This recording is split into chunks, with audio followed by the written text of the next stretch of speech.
What a car!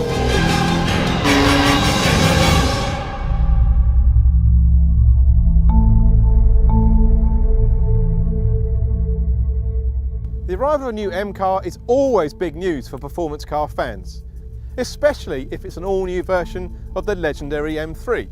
And thanks to BMW's new even-numbered coupe naming strategy, we get to say hello for the first time to an M4. And if there was ever a car that deserves an Auto Express track battle, this is it. So let's find out how the rear-wheel drive straight-six turbocharged M4 gets on against Audi's four-wheel drive V8 RS5. With a dual-clutch DCT gearbox, the BMW M4 costs £59,145. A huge array of components have been re-engineered compared to a standard 3 Series, and with a carbon fibre roof, it weighs 1,497 kilograms. The twin turbocharged straight-six engine produces 425 brake horsepower and 550 Newton meters of torque. Offered exclusively with Audi's S-tronic dual-clutch gearbox, the RS5 costs £59,870. With Audi's Quattro all-wheel drive system, traction isn't an issue, but the RS5 weighs 1,715 kilograms. The V8 engine produces 430 brake horsepower, but with just 430 Newton meters, it doesn't have as much torque as the turbocharged BMW.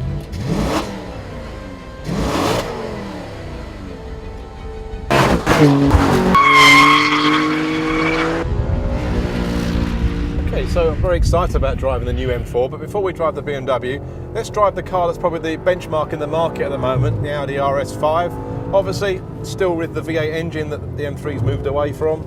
It's got a dual clutch gearbox as well. More power than the BMW. Is it going to be quicker around the track? Now obviously it's not as much fun when it comes to this warming up lap. Obviously being four-wheel drive, you can't indulge in those big power slides that you can do in the BMW, but it certainly doesn't feel slow in a straight line. Feels a little bit heavy on the brakes, but there's a really lovely burble on the gear shift.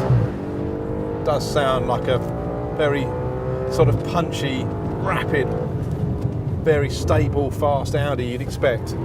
So that's going to give you some lap time, hopefully, just the sheer amount of grip the car's got.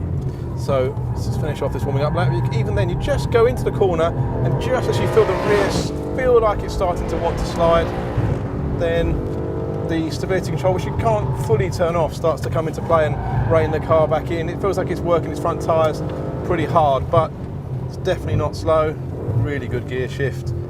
Okay, let's come and start a flying lap. So we're going to start in second gear. Out of the last corner, and then obviously there you just got so much traction as you get on the power.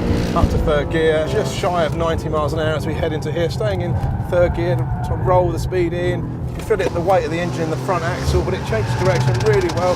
Just the slightest sense of the rear starting to break away, but obviously on the throttle hard, and the diff brings everything under control. Up to the chicane, just about 115 miles an hour hard on the brakes.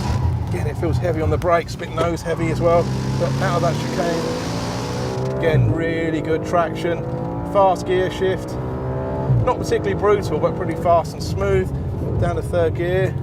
I mean, this car's got lots of grip, very fast, but it's not a track car as such. You wouldn't enjoy driving this car all day on the track day. It's a very stable, very fast, very capable road car.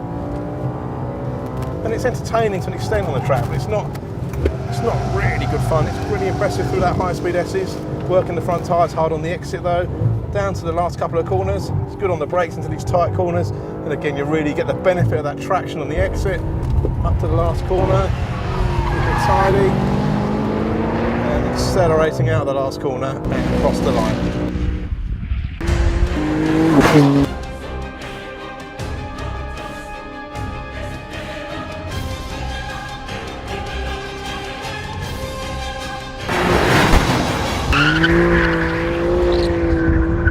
Blimey, this car is really all about what M cars are all about. So, I mean, oh my God, can you drift this thing? It is amazing. Under the bonnet, you've gone back to a 6-cylinder engine from the old car's V8, but you don't feel shortchanged. Twin turbo, so much power. We've got the DCT dual clutch version, and the car sounds epic as well. A lot of it's sort of induced noise into the cabin, but it just sounds amazing. So it's a one warming up lap, trying to get some heat to the tyres, a little bit crazy on the sideways. What a car. And then we're going to come around and start a flying lap and see just how fast it is against the stopwatch, because there's no question this is a raw, really serious M car. Now I've got all of the systems into their sportiest. So on this M1 button here, I've programmed it. So we've got the steering, the throttle, the gearbox in its sportiest setting, and the traction control, stability control fully off. So let's try a flying lap. Now, to do a quick lap time, you've got to stop all the sidewaysy stuff and really focus on keeping it smooth. But when you do keep it smooth, it's just so well balanced. Just trailing some speed in there, rolls into oversteer, but the body control is excellent. On the power here, feeding the power in. Just the tiniest whiff of oversteer on the exit up to fourth gear, over 120 miles an hour now. Hard on the brakes into the chicane. This one's got the optional ceramic brakes and they are pretty stonky. Trying to just dialing into a tiny bit of oversteer but keeping it clean on the exit. 7,000 RPM on the upshift. Seriously mightily impressive, this car. Really standing on the brakes, trying to carry speed into the entry of these fast left-hand corners. Again, really standing on the brakes. Now here, long load, just a little bit of oversteer, but trying to maintain the momentum on the exit up to fourth gear into these high-speed S's.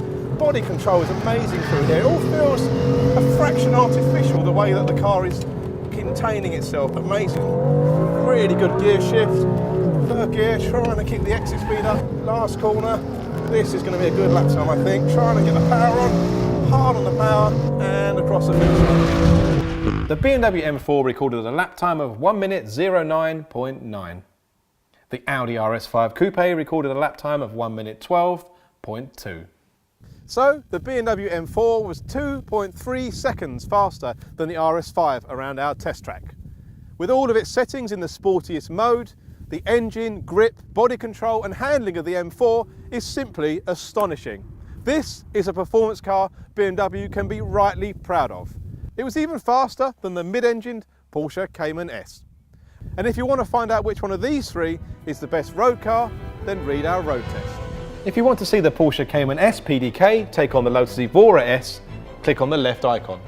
Or if you want to see the M3's baby brother, the M235i M Sport, take on a classic M3 CSL, click on the right icon.